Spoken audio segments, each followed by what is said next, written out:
Alright guys, so this time we're going to talk about the Russian Revolution. Alright, let's go. Okay, so in the 1700s, if you guys remember back when we talked about absolutism, you had that leader of Russia named Peter the Great who really expanded and modernized Russia. He forced the people to become more into those Western ideals. And even though he was an absolute ruler, what he did was pretty good for the country. He introduced a strong navy, he got a lot of strong fashion, city planning. He ended up creating the city of St. Petersburg, named after himself. So he does a lot of great reforms for Russia. However, though, after Peter the Great in the 1800s, Russia's going to really fail to keep up with the pace and the rapid changes taking place in Western Europe during that Industrial Revolution. So the Enlightenment did lead to a lot of new different democratic reforms throughout Europe, and that's going to also point going over to Russia, but they're not going to have their own revolution back when all these other countries had their age of revolutions. So in Russia, you had the Romanov Tsars. So the Tsar is like the leader of Russia. So like Peter the Great was a Tsar. They're basically another word for a king. And at the time, the Tsars were controlled by the Romanov family. And they continued to rule during this time period as these absolute rulers. So again, absolutism, we kind of quashed that up about 100 years ago, but Russia's keeping it going. And so you had these Tsars like Alexander III, who were not exactly the best. Again, there's these absolute rulers. So Alexander III would use these secret police to monitor citizens. They'd have the media completely censored. And then any people who were political prisoners or went up against the Tsar were sent to these different labor camps in Siberia. Tsars also organized these pogroms, which were these violent attacks against ethnic minorities like Jewish people and Polish people in Russia. So if you were Jewish or Polish, it was a really scary time to live. Minorities weren't being taken care of. And tensions just continued to rise in Russia. You also had the industry, which was behind Europe, because again, they just hadn't been able to keep up. They didn't have as many railroads, and you still had most citizens as poor farmers. People weren't moving into the cities and industrializing like the rest of the world. So even though Russia was trying to become more industrialized, they weren't paying people correctly. People were working long hours, just like in the rest of the world, but they were still behind. So it's going to lead to even more discontent amongst the Russian people. And so even Russia tried to use its industry to build this navy, but even the navy had problems with mass-producing weapons. So all around, industrialization in Russia was not working out. And by 1904, if you guys remember, we talked about the Russo-Japanese wars, where they went to war over Manchuria and Korea, and Russia lost to Japan. Like a big country like Russia is going to lose to a tiny country like Japan. That's super embarrassing. And that humiliating loss is going to really expose some of the weaknesses in the nation's military and in their government. So losing that war is going to start to really set off tensions, and it's going to set off a lot of riots, particularly amongst commoners who weren't happy with Nicholas's government and having that absolute ruler this far into the future. When they've seen all these Western countries get rid of their absolute rulers and do just fine, they've said, why can't we have that in Russia? So by 1894, the Tsar Nicholas II came to power, but he didn't want to really address any of those major problems going on in the country. And so from his rule about 1904 to 1917, people are just going to keep getting more angry because now they've got a leader who's not doing anything to address the needs of the people. So by 1905, the Russian commoners are going to they have this meeting outside the Tsar's Winter Palace to demand for better working conditions, a right to form unions, and to have a democratic constitution that met the needs of the people. And so this protest where they all meet outside of this Winter Palace is known as Bloody Sunday. When the Tsar's guards fired into this crowd. So the guards are going to fire into this crowd of rioters, which we've seen this happen before in history. That does not usually work out very well if you shoot into a crowd of rioters. And because of this action, all of these different people across the country see this, and riots are going to start to break out all across Europe, or all across Russia. So in 1905, Nicholas II agreed to a new constitution, and he created this thing known as the Duma, which is like the parliament for Russia. So kind of like in the English Revolution, how they created a parliament. And he also created some sort of a limited monarchy, so more power to go to the parliament. Very good, that could work. But the problem is, Nicholas didn't exactly follow the Duma or the parliament. When they would tell him what to do, he'd just be like, which is kind of like the English Revolution, where they pretty much, the king would ignore parliament and it led to all those wars. The exact same thing is going to happen in Russia. So the Tsar is going to continue to become more unpopular. And that unpopularity and the failure of the government to help the needs of the people is going to get people to want this idea of socialism, which socialism we've talked about a little bit. But these socialists are going to demand that the government needs to control all means of production to create an equal society. So they're saying, you know what, government, you need to work better with us. You need to take over the whole economy and make it to where we're all equal, so we stop having all these different issues with poor farmers and we're all on the same level. And that's going to lead to this guy named Karl Marx, who again we've talked about, who's going to create that radical form of socialism known as communism. And again, make sure you know the difference between socialism and communism. Socialism is where the economy is controlled by the government. Communism is where everything, every aspect of your life is controlled by the government. And it's in this form of communism, he has the working class lead the revolution. So he starts with the working class saying, we are not happy. We need all of us to be the same to fix our problems. They're also going to try to seize property and share all the wealth without a government. Okay. So these different radical workers, peasants, and soldiers are going to form these councils known as Soviets. So it'll be like a little squad, like Soviet squad over here, the Soviet squad over here, where they would hold these different meetings and assume control over the local government and say, we're going to be this group of people that's going to tell the rest of the people in our city what to do, and we're going to help divide up the money. So this person over here is making $100 an hour, this person over here is making $10 an hour. Well, we're going to take that guy's $100 and we're going to give everyone else his money, so now everyone's making $10 an hour. And that's going to solve all the problems. That's what's going to create this sense of the Soviet Union, where all these different groups of Soviets take over and form the Soviet Union, a communist state of Russia. So in 1903, you have this radical socialist named Vladimir Lenin, who's going to form this group of people known as the Bolsheviks. Make sure you know the Bolsheviks. They're this group that's going to support this revolutionary overthrow of the Russian government. So they're officially going to say, we are this group of Soviets who's going to take over the government. But it's not going to be very successful right at first, and Lenin's going to flee Russia to avoid the arrest by the Tsar's secret police, and he's going to wait. And he'll say, you know what, we're not ready for communism yet, but because it's only 1903, but I'm going to come back here in about 15 years, and then I'm going to lead my revolution. But I'm going to dip out for now, but I'll be back. So don't forget Vladimir Lenin. He'll be back.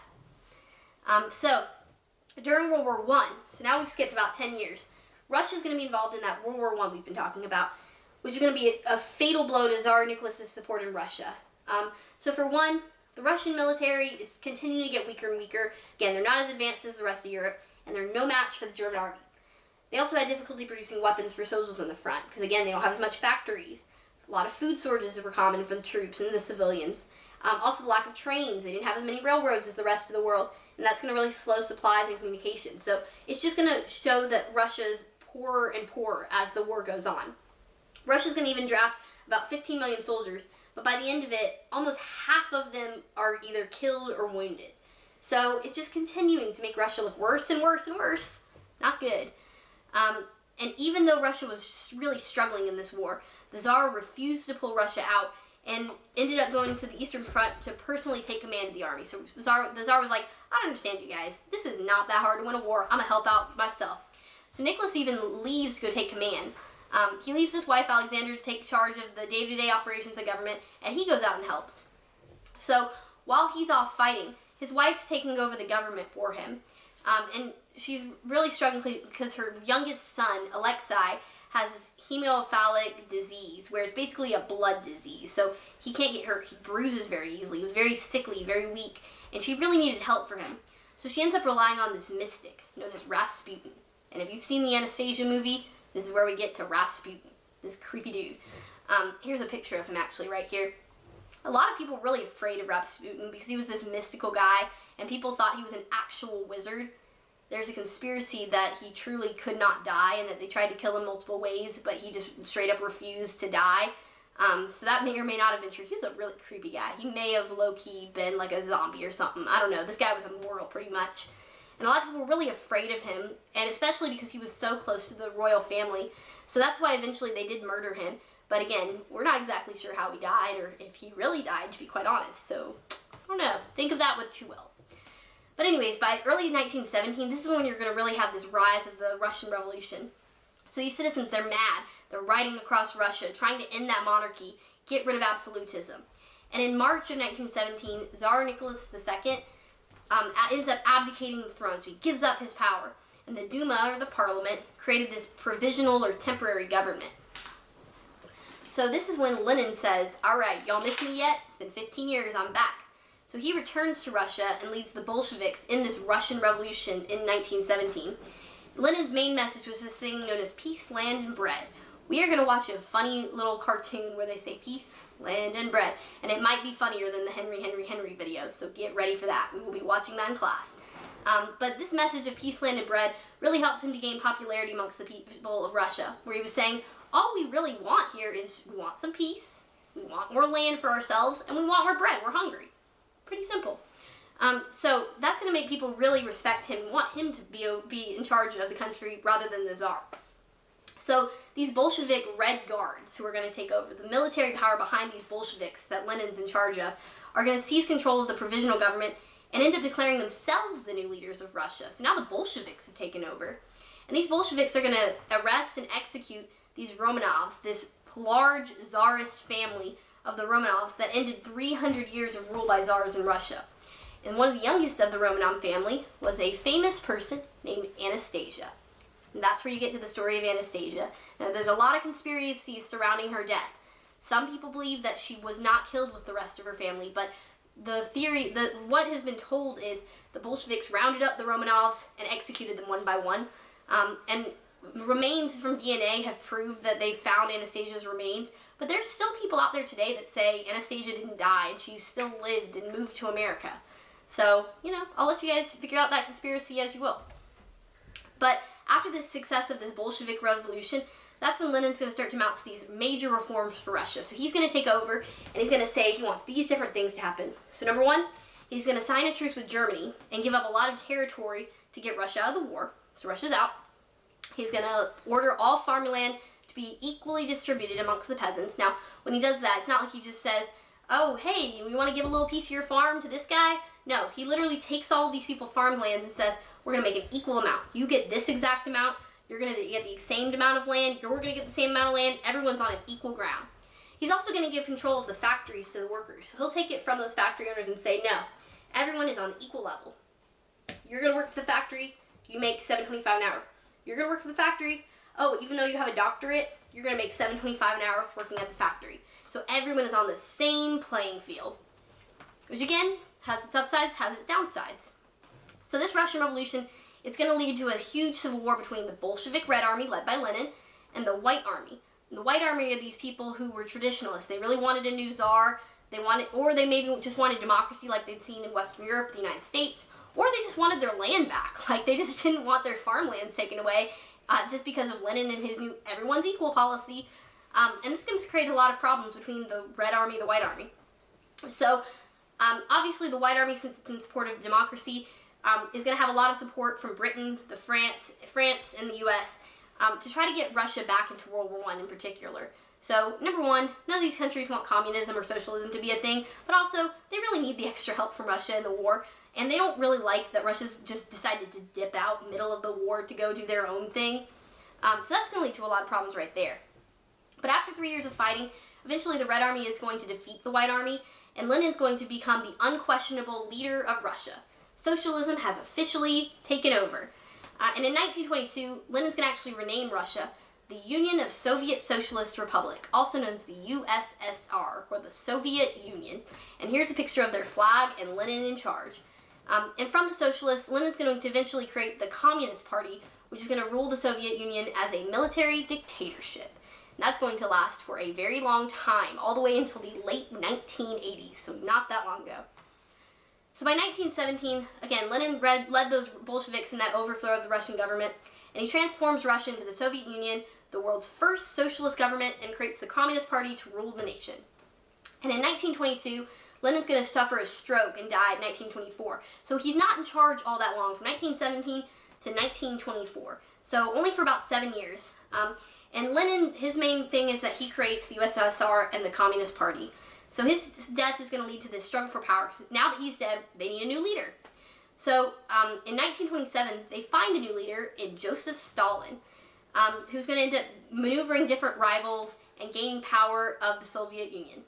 Stalin's going to create a totalitarian state in which he had total control of the government and people's lives. And this is when we get to the true form of communism and the Communist Party. So Stalin was this totalitarian dictator that really transformed the USSR into a police state. And he led this thing known as the Great Purge to truly eliminate potential rivals in the Communist Party during this time, just so he could continue to remain this true dictator of Russia without anyone else trying to take power. He's going to execute between 8 to 13 million people just because he thinks they're going to take power from him.